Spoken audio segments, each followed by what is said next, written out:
সুপ্রিয় দর্শক, আসসালামু আলাইকুম। কেমন আছেন আপনারা? নিশ্চয়ই ভালো আছেন। আজকের ভিডিওতে আপনাদের সবাইকে স্বাগত জানাচ্ছি।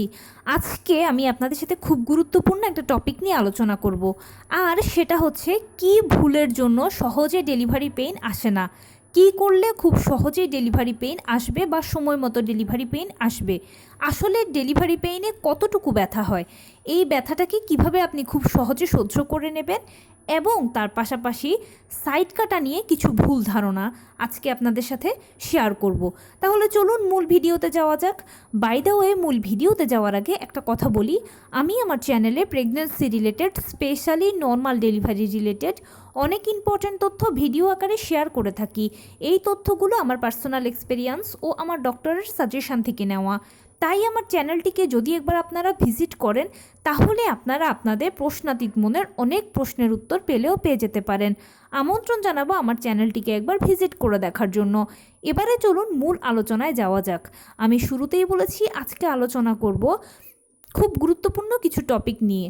সেটা হচ্ছে কোন ভুলের কারণে সহজে ডেলিভারি পেইন আসে না, ডেলিভারি পেইন সহজে আসার জন্য আপনি কি করবেন, আসলে কতটুকু ব্যথা হয় এই লেবার পেইনে, এই ব্যথাটাকে কিভাবে খুব সহজে সহ্য করে নেবেন, এবং সাইড কাটা নিয়ে কিছু ভুল ধারণা সম্পর্কে। দেখুন, আমরা সবাই জানি যে নর্মাল ডেলিভারিটা সিজারের তুলনায় ভালো, কারণ সিজার একটা ছোটোখাটো অপারেশানে আগে পরে বিভিন্ন ধরনের ঝুঁকি, সাইড ইফেক্টস তো থাকেই। সিজারিয়ান পেশেন্টকে বিভিন্ন ধরনের নিষেধাজ্ঞা মানতে হয়। নর্মাল ডেলিভারি বা নর্মাল ডেলিভারি পেশেন্ট এর সব কিছু থেকে সেফ ও সিকিওর। সারা জীবনভর নর্মাল ডেলিভারি পেশেন্ট ভালো থাকেন। সেজন্য আমরা সবাই নর্মাল ডেলিভারিকে পছন্দ করি। আর সন্তান জন্ম দেওয়ার ক্ষেত্রে আমাদের অন্যতম পছন্দের পদ্ধতি হচ্ছে নর্মাল ডেলিভারি। এখন নর্মাল ডেলিভারি ভালো, এটা আমরা সবাই জানি, চাই, কিন্তু সবচেয়ে বেশি ভয় যেটাতে আমরা সবাই পাই, স্পেশালি নতুন মায়েরা, সেটা হচ্ছে লেবার পেইনটাকে। লেবার পেইন নিয়ে প্রচুর কোয়ারিজ প্রতিদিন থাকে। দেখুন, প্রথমে বলি যে কী কী ভুলের কারণে লেবার পেইনটা সহজে আসে না। অনেক ভুল আছে, অনেক কারণ আছে, কিন্তু তার মধ্যে যেটা একদম স্পেশাল বা বর্তমান সময়ে আমরা যে ভুলটা বেশি বেশি করছি, সেটা হচ্ছে নিয়মিত হাঁটাচলা, ব্যায়াম না করা। আমরা এখন শুয়ে বসে থাকতে বেশি পছন্দ করি। যে কোনো গৃহস্থালী কাজে আমরা অন্যকে দিয়ে করিয়ে নিতে বেশি পছন্দ করি, নিজেরা হাত লাগাতে আমরা বেশি পছন্দ করি না, এবং আমরা সবসময় ডিভাইসে সময় দিতেই বেশি পছন্দ করি। এতে অবশ্যই শুয়ে থাকা, বসে থাকার পরিমাণটাই কিন্তু বেশি থাকে। আর আমাদের নিজেদের এই ভুলগুলোর কারণেই কিন্তু নর্মাল ডেলিভারি থেকে আমরা কয়েক ধাপ পিছিয়ে যাচ্ছি। অথচ যেখানে আপনিও বাচ্চা, হয়তো দেখা যাচ্ছে যে নর্মাল ডেলিভারির জন্য সব কিছুই প্রপারলি ঠিক আছে, কিন্তু এই অজানা ভুল বা এই অলসতাগুলোর কারণেই কিন্তু সময় মতো লেবার পেইনটা আসছে না, যার ফলে সিজারের দিকে ঝুঁকতে হচ্ছে। আপনাকে যেটা করতে হবে সেটা হচ্ছে নবম মাসে সবচেয়ে বেশি আপনাকে সতর্ক হতে হবে বা সচেতন হতে হবে। প্রথমে সচেতনতার কথা বলি, এরপরে করণীয়র কথা বলবো। আমরা তো প্রথম থেকেই সবাই নর্মাল ডেলিভারিকে পছন্দ করি, তাই প্রিপারেশানটাও প্রথম থেকে নিতে হবে। কিভাবে প্রিপারেশান নেবেন সেটা নিয়ে আমার চ্যানেলে ভিডিও আছে, চাইলে দেখে নিতে পারেন। লিঙ্কটা আমি ডেসক্রিপশন বক্স ও আই বাটনে দিয়ে দেবো। এখন আর বলছি না, বললে অনেক দীর্ঘ হয়ে যাবে আজকের ভিডিওটা। নবম মাসে পড়লে যে সতর্কতা অবলম্বন করবেন সেটা হচ্ছে, নর্মাল ডেলিভারি চাই, পছন্দ করি, কিন্তু সেটার জন্য মরিয়াও হয়ে যাই। বিশেষ করে নবম মাসে আমরা মরিয়া হয়ে যাই। অনেকে বিভিন্ন ধরনের টিপস টোটকা শুনেন, পান, বা সেগুলো সার্চ করতেও থাকেন। যেরকম হচ্ছে যে আপনি এরকম শুনতে পাবেন অনেক কিছু, যে কেউ বলবে যে অমুক কাজ করেন, আপনার আধা ঘন্টায় পেইন এসে যাবে, অমুক কাজ করলে পেইন আসবে, আমি এটা করেছি, আমার পেইন এসে গিয়েছে, ওটা করলে ডেলিভারি সহজ হয়ে যায়। এই জিনিসগুলো শোনার পরে বিশেষ করে নতুন মায়েরা যে ভুলটা করেন, ভাবেন যে আমি এটা অ্যাপ্লাই করতে পারি, এটা অ্যাপ্লাই করলে সমস্যা কি, নর্মাল ডেলিভারি প্রয়োজন, পেইন প্রয়োজন, অ্যাপ্লাই করে দেখি না কি হয়। কিন্তু সতর্কতা হচ্ছে, ভালোর ক্রেডিটটা সবাই নেবে, মন্দের দায়টা কেউ নেবে না। যার বা যাদের কথা শুনে আপনি এই কাজটা করতে যাচ্ছেন বা করার কথা ঠিক করেছেন, যদি ভুল হয় বা যদি কোনো সমস্যা হয়, তাহলে দায়ভার কে নেবে? যার কথা শুনে আপনি কাজটা করছেন, সে কি এ দায়ভার নেবে? কোনো দিনও নেবে না। উল্টে আপনার উপরে দায়টা চাপিয়ে দেবে, বলবে এরকম যে আপনি কেন শুনেছেন আমার কথা, আমি কি বলেছিলাম আপনাকে শোনার জন্য? আপনি না সন্তানের মা, সন্তানের প্রতি আপনার দায়িত্ব নেই? আপনি নিজের ভালো মন্দটা বুঝলেন না কেন? বাচ্চার ভালোটা চিন্তা করলেন না কেন? তখন কি করবেন?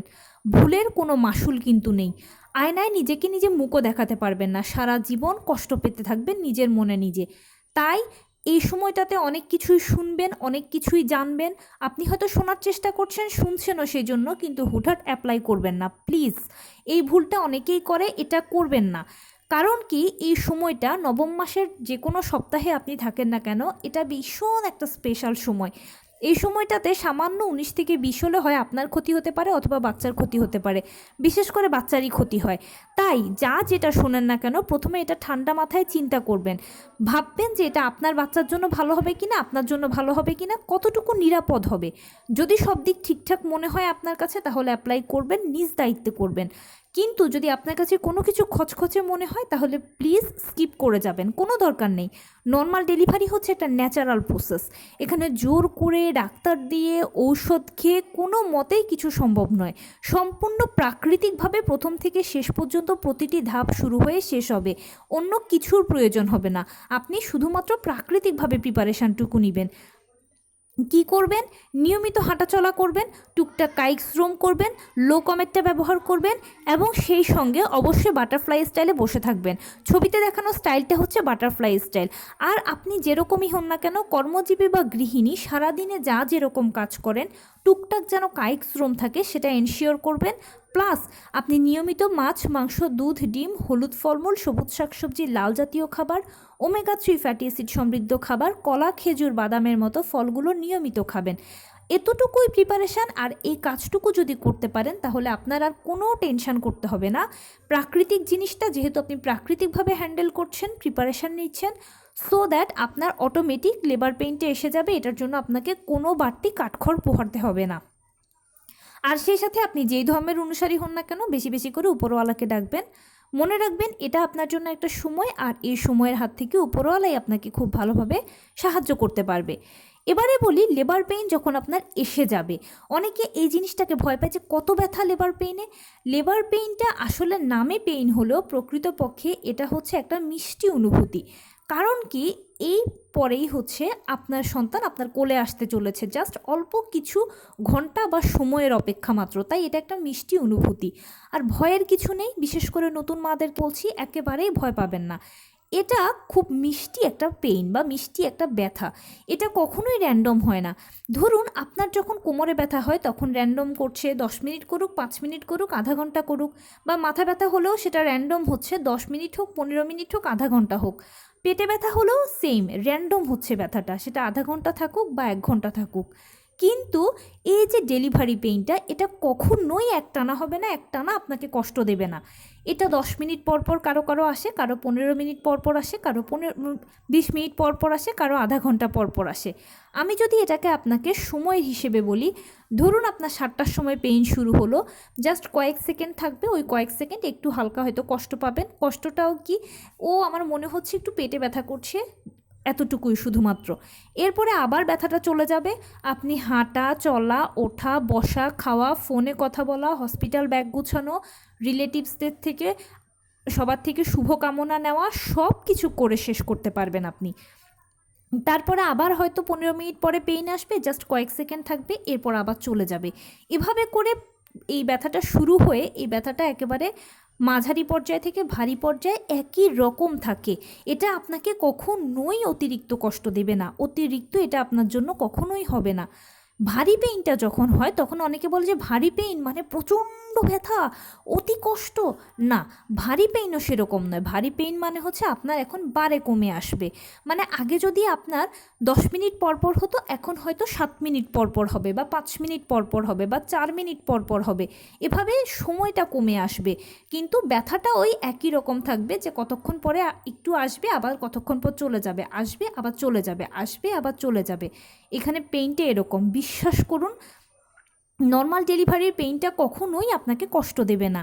এখন অনেকে আমাকে প্রশ্ন করেন যে আপু, আমি শুনেছি অমুক বলেছে আমাকে প্রচণ্ড কষ্ট, প্রচণ্ড ব্যথা, এটা নাকি এত ব্যথা, এত কষ্ট যে একবারে মরার মতো অবস্থা, কেয়ামতের মতো অবস্থা। এই ধরনের কথা যারা বলে তারা বানোয়াট কথা বলে, অতিরঞ্জিত কথা বলে। কারণ আমাদের সমাজে দুই প্রকারের লোক আছে, কেউ হচ্ছে স্বাভাবিক অরিজিনাল কথা বলে, আবার কেউ অতিরঞ্জিত করে কথাকে। যেমন আপনার হাত কেটে গেছে, এটা তো আমাদের সবারই কম বেশি হাত কেটেছে। যারা স্বাভাবিক কথা বলে তারা বলবে যে হ্যাঁ হাত কেটে গেলে হালকা ব্যথা, আর যারা অতিরঞ্জিত করে তারা বলবে যে হ্যাঁ হাত কেটে গেছে মানে মারাত্মক কেটে গেছে, আমার তো রক্ত বেরোতে বেরোতে আমি তো অজ্ঞান হয়ে গেছি। কিন্তু আসলেই কি ব্যাপারটা এরকম? ব্যাপারটা তো এরকম নয়, তাই না? তাই যারা অতিরঞ্জিত কথা বলে তারাই বলে যে এটা মরার মতো অবস্থা, কেয়ামতের মতো অবস্থা। মরার মতো কেয়ামতের মতো যদি এরকম অবস্থা হয়ে যেত তাহলে কি প্রতিদিন হাজার হাজার মানুষ নর্মালে দুনিয়াতে আসতো? আমি আপনিও হয়তো বা নর্মালে পৃথিবীতে এসেছি। আর আরেকটা কথা চিন্তা করুন, কেউ যদি একবার কোনো কাজে মরার হাত থেকে ফিরে আসে তাহলে কি সে আবার মরতে যাবে? যেমন আপনি ধরুন না, একবার যদি মরার হাত থেকে ফিরে আসেন আবারও কি মরতে যাবেন? কোনো দিনই নয়, তাই না? সেরকম এটা যদি এত কষ্টকর হতো, এত কেয়ামত হয়ে যেত, তাহলে আমাদের প্রত্যেকটা পরিবারের সদস্য একজন করেই থাকতো। মানুষ একবার নর্মালে বাচ্চা দেওয়ার পরে, জন্ম দেওয়ার পরে আবার চিন্তা করতো না, আবার পরে আবার চিন্তা করতো না। অবশ্যই পদ্ধতিটা সেফ, ভালো, এবং এর পেইনটা মানুষ সহ্য করতে পারে বিধায় কিন্তু বারবার মানুষ নর্মালে বাচ্চা জন্ম দিচ্ছে, এবং প্রতিবারই মানুষ নর্মালে বাচ্চা জন্ম দেওয়ার চেষ্টা করে, চিন্তা করে যখন কনসিভ করে। তাই একদম ঘাবড়াবেন না, যারা এই ধরনের অতিরঞ্জিত কথা বলে তাদের থেকে দূরে থাকুন। ভালো কথা শুনুন, মনে জোর পাবেন। নর্মাল ডেলিভারিতে আপনার মনের সাহসটা হচ্ছে সবথেকে বেশি ইম্পর্ট্যান্ট। মনে রাখবেন আপনি নিজেই নিজের সবচেয়ে বেশি ইন্সপিরেশান, নিজেই নিজেকে সাহস যোগাবেন। কী কথা বললে আপনার সাহস লাগবে সেটাই সবসময় আপনি করবেন, চলবেন, সে মতে নিজেকে বোঝাবেন। আর একটা কথা বিশ্বাস করুন, আমার উপরে ভরসা রাখুন, একেবারে এটা অসহ্য কোনো ব্যথা নয়, বা আপনি সহ্য করতে পারবেন না, আপনি প্রচণ্ড কষ্ট পাবেন, মরে যাবেন, এই টাইপের কিছু নয়। এটা একটা মিষ্টি অনুভূতি। একবার সন্তান জন্ম দেওয়ার পরে আপনি পরবর্তীতে যে মানুষটা আজকে এত ভয় পাচ্ছেন, এত কিছু মনে প্রশ্ন আসছে, আপনি সেই মানুষটাই হয়তোবা আপনার কোনো রিলেটিভকে বলবেন যে ভয় পেও না, নর্মাল ডেলিভারি একটা সহজ পদ্ধতি। বিশ্বাস করুন, এখানে যদি কষ্ট বলতে কিছু থাকে, প্রকৃতপক্ষে নর্মাল ডেলিভারিতে যদি কষ্ট বলতে কিছু থাকে, সেটা হচ্ছে অপেক্ষাটুকু। কিসের অপেক্ষা? যে কখন ডেলিভারি প্রক্রিয়া শুরু হবে, কখন পেইন আসবে, ব্যাস এতটুকু। কারণ কি, সিজারটা হচ্ছে প্রি প্ল্যান। নবম মাসে পড়লেই ডাক্তার বলে দেয় যে অমুক দিনের অমুক তারিখে আপনার সিজার হবে, আপনি আসবেন, সিজার করাবেন। আপনি সে মতে করাতে পারলেন, আপনার বাচ্চা কত তারিখে হবে সেটার একটা ডেট ধার্য হয়ে গেল। কিন্তু নর্মাল ডেলিভারি তো প্রাকৃতিক পদ্ধতি, কখন আপনার পেইন আসবে সেটা তো বলা যায় না।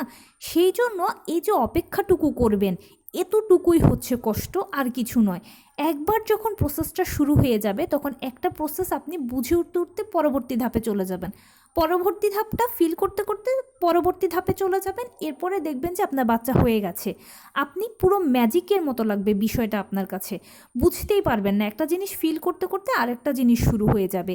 এখানে পদ্ধতিটা হচ্ছে এরকম। আর সেই সাথে এবার আরেকটা বড় কথা হচ্ছে, ডেলিভারি পেইন নিয়ে এবার ভয় যদি আপনার চলে যায় তাহলে প্রশ্ন মনে আসতে পারে সাইড কাটার ব্যাপারটা। অনেকে সাইড কাটা নিয়েও প্রচণ্ড ভয় পায় এবং প্রশ্ন করে যে আমার তো সাইড কাটাতে প্রচুর ভয়, বুঝলাম যে লেবার পেইনকে ভয় পেলাম না, কিন্তু সাইড কাটা নিয়ে একটা ভ্রান্ত ধারণা আছে। সেটা হচ্ছে সবাই বলে যে সাইড কাটা মনে হয় সবার লাগে, কিন্তু না, আসলে সবার সাইড কাটার প্রয়োজন হয় না। কারণ কি, বাচ্চার মাথাটা হচ্ছে 10 সেন্টিমিটার, আর আপনার পেলভিসটা যদি 10.5 থেকে 11 সেন্টিমিটার পর্যন্ত প্রশস্ত হতে পারে তাহলে আপনার সাইড কাটা লাগবে না, ইজিলি বাচ্চা বেরিয়ে চলে আসবে। কিন্তু যদি আপনার পেলভিসটা 9 থেকে 9.5 সেন্টিমিটার প্রশস্ত হয়, আর সেই 10 সেন্টিমিটার বাচ্চার মাথাটাকে যদি 9-9.5 সেন্টিমিটার জায়গাটুকু দিয়ে টানাটানি করে বের করা হয়, তাহলে সমস্যায় আপনি পড়বেন।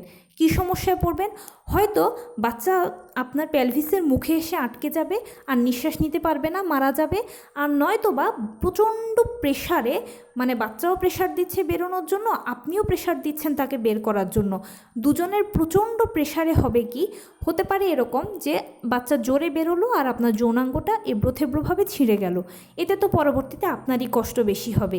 এর থেকে ভালো ডাক্তার যখন দেখেন যে বাচ্চার মাথাটা নিচের দিকে নামছে বাট মায়ের পেলভিসটা ঠিকঠাক মতোই প্রশস্ত হয়েছে, তখন আর সাইড কাটা লাগে না। কিন্তু ডাক্তার যদি দেখেন যে মায়ের পেলভিস তো প্রশস্ত হচ্ছে না, তখন ডাক্তার একটু অল্প করে সাইডটা জাস্ট একটু ছেটে দেন। এতে কি হবে, আপনার বাচ্চা ইজিলি বেরিয়ে চলে আসতে পারবে এবং সেই সঙ্গে আপনিও সেফ থাকলেন, বাচ্চারও কোনো ক্ষতি হলো না। আর জাস্ট সাইডটা একটু যখন কেটে দেওয়া হবে বা ছেটে দেওয়া হবে সামান্য, এরপর সেলাই দিয়ে দেওয়া হবে। চিন্তা করবেন না, যখন কাটা হয় এবং সেলাই দেওয়া হয় উভয় ক্ষেত্রেই কিন্তু লিকুইড অ্যানেস্থেশিয়া ব্যবহার করা হয়। এই লিকুইড অ্যানেস্থেশিয়া দেওয়ার ফলে আপনি বুঝতেই পারবেন না যে আপনার ডেলিভারি, আপনার সাইড কাটছে কি কাটছে না। আরেকটা কথা কি, অনেকে বলেন যে সাইড কাটার পরে ভালো হতে কতদিন সময় লাগে। সাইড কাটার পরে আপনি সুস্থ হতে সর্বোচ্চ 7 থেকে 8 দিন সময় লাগবে। কেননা আপনাকে ডাক্তার অ্যান্টিবায়োটিক দেবে, সেটা অবশ্য হাই অ্যান্টিবায়োটিক তো হবেই। তার পাশাপাশি ভিটামিন সি সমৃদ্ধ খাবার খাবেন, দেখবেন এর মধ্যে ভালো হয়ে যাবেন। আর হাইকোমেটটা ব্যবহার করবেন, ঠান্ডা পানি ব্যবহার করবেন। সর্বোচ্চ 7-8 দিনের মধ্যে আপনি সুস্থ হয়ে যাবেন, কোনো সমস্যা নেই। অনেকে বলেন যে আমার সহবাসের সমস্যা হবে কি, ডেলিভারির পরে ডাক্তাররা 1.5 মাস সহবাস করতে নিষেধ করেন। 1.5 মাস পরে আপনি ইজিলি সহবাস করতে পারবেন, সেখানেও কোনো সমস্যা হবে না। আর বড় আরেকটা সুবিধা হচ্ছে, যখন আপনি সেকেন্ড টাইম আবার কনসিভ করবেন বা নেক্সট আপনি যখন আবার কনসিভ করবেন, তখন কিন্তু কোনো সমস্যা হবে না। অনেকের দেখা যায় যে সেকেন্ড টাইম আর সাইড কাটাও লাগে না, ইজিলি বাচ্চা বেরিয়ে চলে আসে। তবে একটা কথা কি, যদি আপনি চান যে আপনার সাইড কাটাটা না লাগুক, তাহলে আপনাকে যেটা করতে হবে, নিয়মিত লো কমেটটা ব্যবহার করতে হবে আর সেই সঙ্গে আপনাকে বাটারফ্লাই স্টাইলে বসে থাকতে হবে। ছবিতে দেখানো স্টাইলটা হচ্ছে বাটারফ্লাই স্টাইল। নিয়মিত লো কমেট ব্যবহার করা ও বাটারফ্লাই স্টাইলে বসে থাকা, এই ব্যায়ামটুকু পেলভিসের খুব ভালো ব্যায়াম। এর ফলে দেখা যায় যে পেলভিস সময় মতো প্রসারিত হতে পারে আর তখন সাইড কাটার প্রয়োজন হয় না। তো অবশ্যই গর্ভাবস্থায় এই দুটো ব্যায়াম করবেন এবং নিয়ম মেনে চলার চেষ্টা করবেন। আপনার খাদ্যাভ্যাস, জীবনযাত্রায় পরিবর্তন আনলেই ইনশাল্লাহ দেখবেন সময় মতো আপনার লেবার পেইন আসবে, জরায়ু মুখ খুলবে, ডেলিভারি প্রক্রিয়াটাও খুব সহজ হয়ে যাবে। তো এই ছিল আজকের ভিডিও। কেমন লাগলো বলুন।